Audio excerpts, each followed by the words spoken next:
Hi, and welcome to our video on the commemoration of Donald Marshall Jr. decision from 1999. One of the things that we want to talk to you about today is how the Marshall decision has impacted our communities of Gesgapegiag. Donald Marshall Jr. was fishing eels, and he was charged actually with a couple of different offenses. One of them was fishing eels without a permit, fishing eels out of season, and selling eels. And what he did was he actually took his case all the way to the Supreme Court of Canada, and he won the decision, which changed the lives of all of the Mi'kmaq in Gesgapegiag and in Mi'kma'ki. Yeah, back in 1999, we knew there was a court case coming, but we didn't know how it will end up. When Donald Marshall Jr. It was a test case that was brought by, I think it was Nova Scotia Chief and Atlantic Policy Congress at that time, so that was helping him through these court cases, but it was for illegal fishing appeals that led to the Marshall Agreement back in September 1999. So they had to start negotiating with First Nations in Atlantic Canada. That was including our area too, Listuguj, Gesgapegiag, and Gespeg. Our interest in the Marshall decision started before the Marshall decision actually came down. I was watching it, keeping up in the newspapers and on the internet. When I found out that the Marshall decision was positive for the natives, at that time I told my brother, I said, well, we grew up in a fishing community, so we were always interested in fishing. And I told my brother at the time, maybe something may happen that we will be able to have a chance to fish. We both contacted our band at the time, and they said at that time they were waiting to actually hear the particulars of what was going to actually happen, you know, with the band and with the licenses, and then we took it from there. When the decision finally came about that they had purchased a license that was already existing, we made clear our interest in fishing, and we passed through an interview process, and we were the first two hired on the lobster boat starting in the year 2000 in this area. Donald Marshall langsar sig on ni band officer go John Martin do you know Sami with Petkinwa Siagabage as staff we know the court case Marshall so when will die do you all gain him kabay clubis kabin no light recognize a lot of guys a great similar light would you school didn't know because nice harvest out so Well, I worked for Gesgapegiag at the time. I was the employment and training coordinator, and we worked with the Fisheries Department pre-99, pre-Supreme Court ruling of the Marshall decision, because we wanted to have community members who were trained to run the lobster boats on their own. So what we did was we provided such trainings as how to fish the bait to catch, how to make lobster traps from the wooden techniques of the old techniques. Now they're all metal. Mm-hmm. We also sought out other fishermen that were getting ready to retire, the non-fishermen within the region, and we put many of our men as mentorships with them for over an extended amount of time, which would have been about maybe 3 seasons before they were actually able to run the boats on their own. And back then we started off as privatizing the boats, because we just felt that people would be more readily available to go out and make their own livelihood. It wasn't a very lucrative lobster season back then, and now it's quite lucrative. So now we have some boats that are privatized, and we have 2 boats that are communal boats that provide also employment for our people. And the privatized boats no longer have smaller leases. They actually give a percentage back to the community, so the dollars do go back to communal. Don't know what year the lobster hut was open, but I remember back then that there was a research going on to develop a business plan in order to have a fish market. Ever since the Marshall Agreement we had, when we all started fisheries over here, it started off really small. Yeah. And as we progressed, it grew. And right now, fisheries, I'm sure, employs about 60 people in the community. Okay. Wow. With lobster fishing, crab fishing, shrimp fishing. Yeah. Wow. You know, we first started off, we had two crab boats. Yeah. Okay. Now I think they got 4. And here we had 3 lobster boats, now we got 5. Yeah. And on a daily basis they bring their catch over here. We store it in our cold room.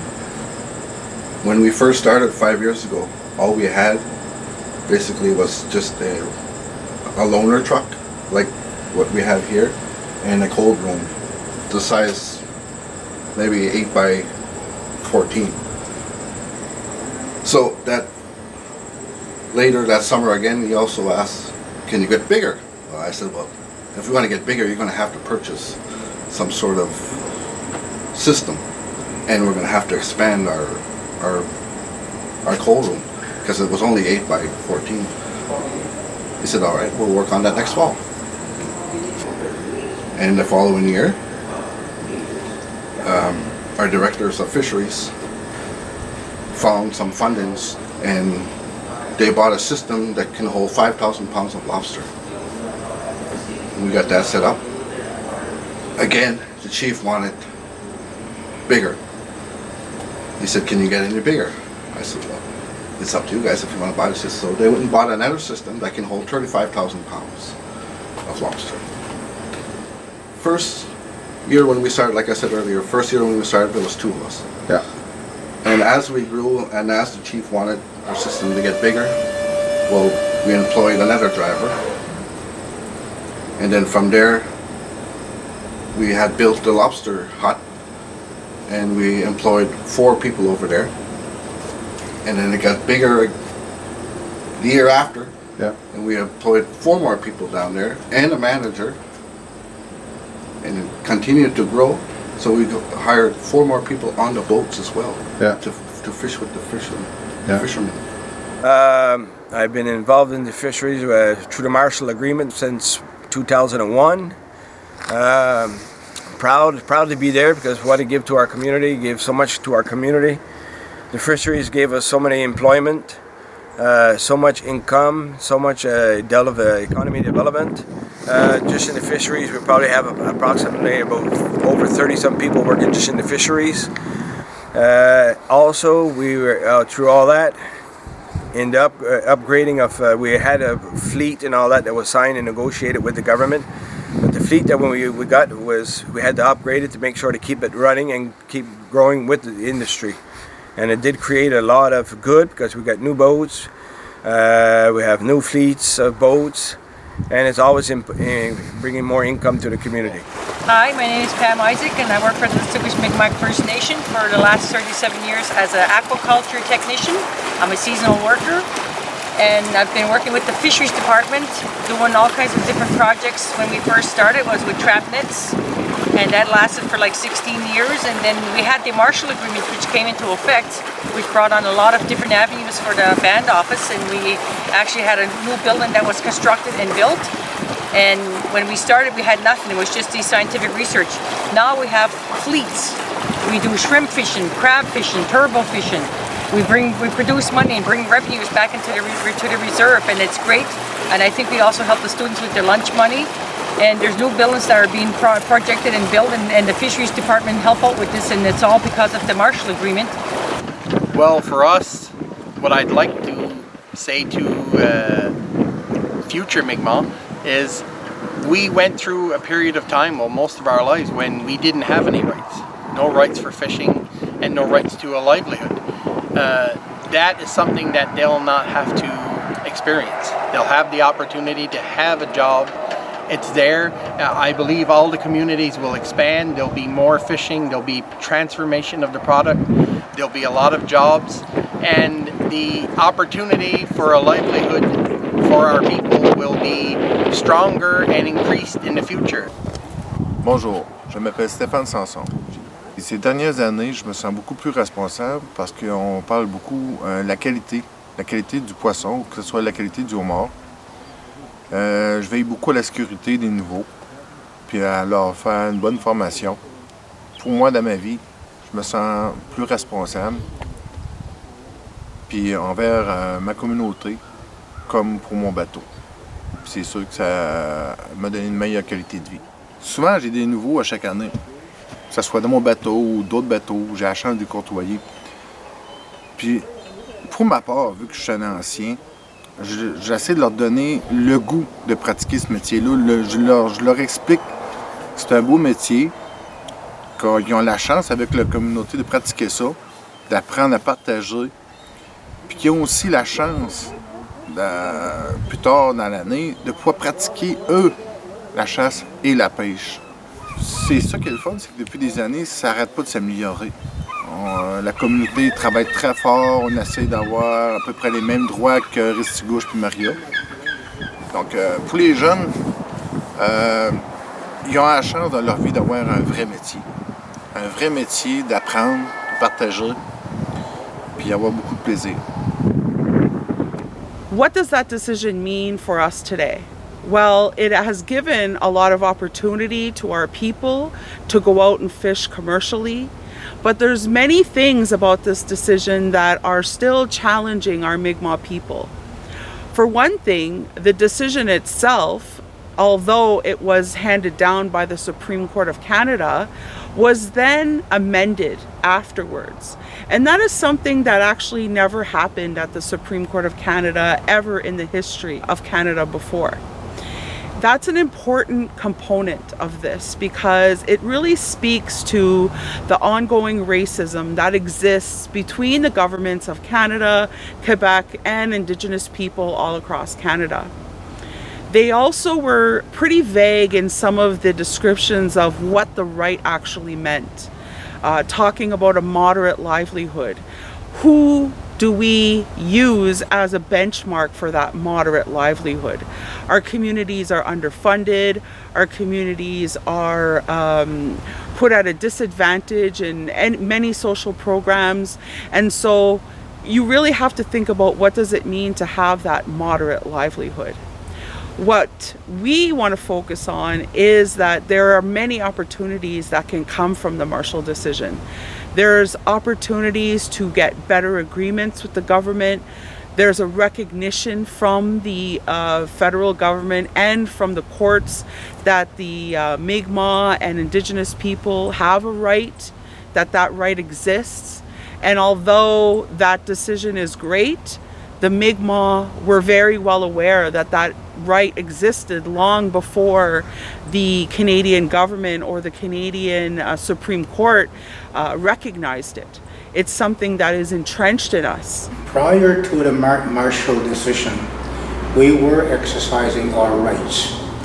We were also negotiating with the provincial government and also the federal government to harvest the species in our area. And I do believe that was the beginning of, the resource agreements that we have. The government didn't say, okay, you have a right to harvest. They didn't come out and tell us that. We told them that we have a right because of the treaties that we have of 1725 or whatever treaties. And if I don't exercise these rights in harvesting our natural resources, it would be going against the wishes of the spirit of our people that signed these treaties back in the 1700s. See? So it's not just, and with that right, I do feel that we should have some sort of a management plan attached to it.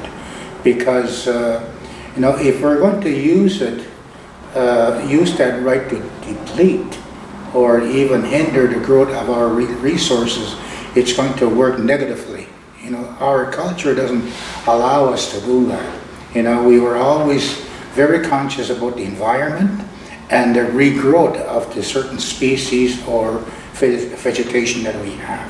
See, and this would be, and these are the values that were, left for us to, as Mi'kmaq people, giving back and conserving, you see. So the Marshall decision, it's a great decision for people that, were not used to going out there and exercising their rights for whatever reason. But the rest of Canada have privileges. We have rights. See, that's the key.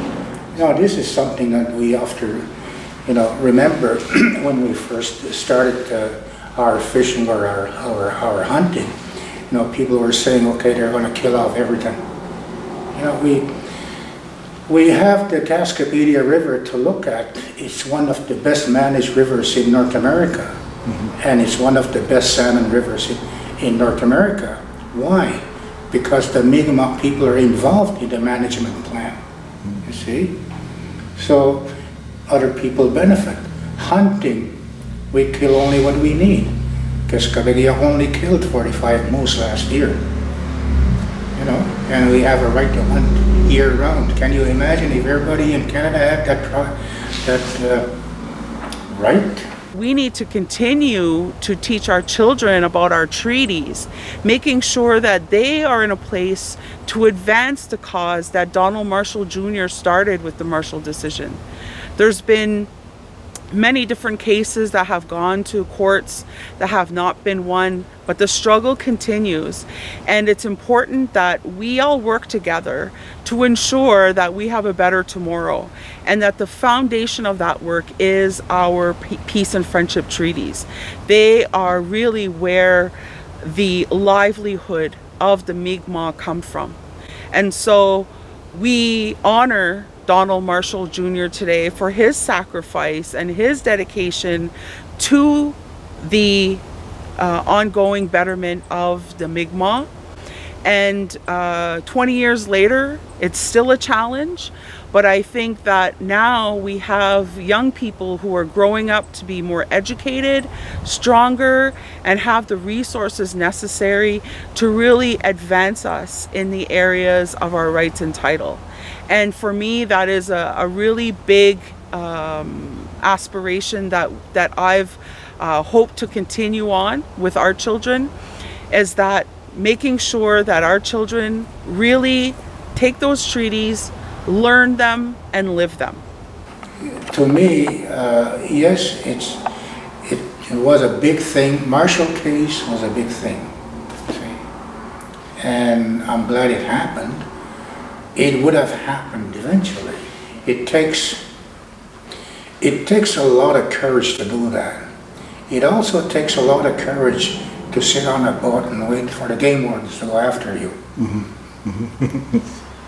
See? Yeah. So it was very courageous of everybody else. I almost died out there, and I don't want to leave my kids yet. It's hard to believe that we have to fight this hard for something that's ours already.